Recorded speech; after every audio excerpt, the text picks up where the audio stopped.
I asked Coach Brown about you.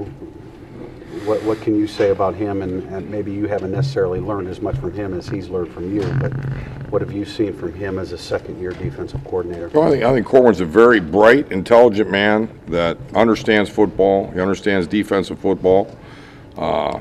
Obviously, I've known about him for a long time when he played at Michigan, being an Ohio guy, an Ohio State guy, and the things we go over and over every day is like, well, he did. I said, Corwin, think back when you were in Michigan, when you ran slant and angle. Think when you were at the Patriots, when you ran this blitz. Think about when you played at the Jets and you guys did this, so on and so forth. So it's not like he has it. It's just, and he's been around it. It's just fitting it all together and then just do it, And I've been fortunate in my career to have that opportunity to do it a lot. And then it's like he said, put my foot on the gas. Yeah, I put my foot on the gas, but and now he can see. Oh, okay. So like, remember when you were at the Patriots, you did this. So you could do it like that. But look at the hash marks here in college. So where do you want to bring it from? Let's bring it from the field. Well, how about this one? Let's bring it from the boundary. So on and so forth. So it's not like he hasn't done it before. It's just implementing it. So you're just trying to get him to tap into the knowledge that he has. No, but no maybe question. Just doesn't have the experience to it. No question. Yeah, I mean, there is no substitution for experience, and good, bad, or indifferent.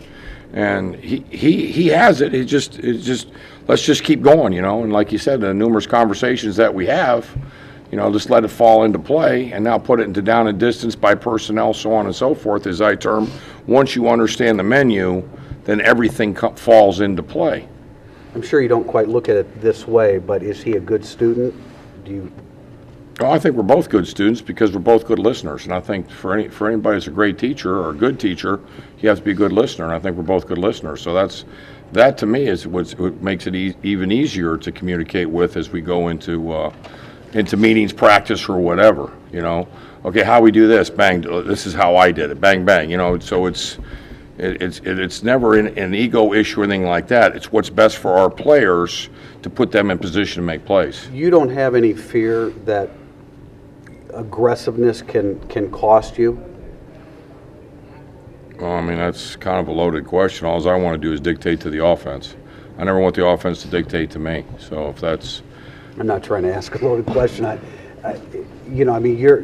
Was there a time when you were, like early in your years as a coordinator, where you were a little bit hesitant to be so aggressive, and then as you developed into the business, you grew more comfortable to be aggressive and attack? No, I was probably more aggressive as younger and learned from my mistakes of being overboard in some aspects, and then again learning situations, tapered when not to be that aggressive. But I believe in 75 to 85% of the time we're coming after them. There's certain situations where you don't want to. But again, you got to make it look like you're going to, and then you don't. Is that something you feel you learned from somebody else, or that was your attitude going into it? I mean, like I said, my attitude going into it was I was going to go full bore no matter what, and then through mistakes or whatever, and like you said, experience and based on who we played against, and then I got a chance to play him again the next year, and so on and so forth. It helped me develop, more of I guess it's a mature concept of how to approach certain people. But I'm a big believer in you have to know your opposition anyway. You have to know their not only their players, but their coaching staff and how they attack you, so it's easy for you to attack them.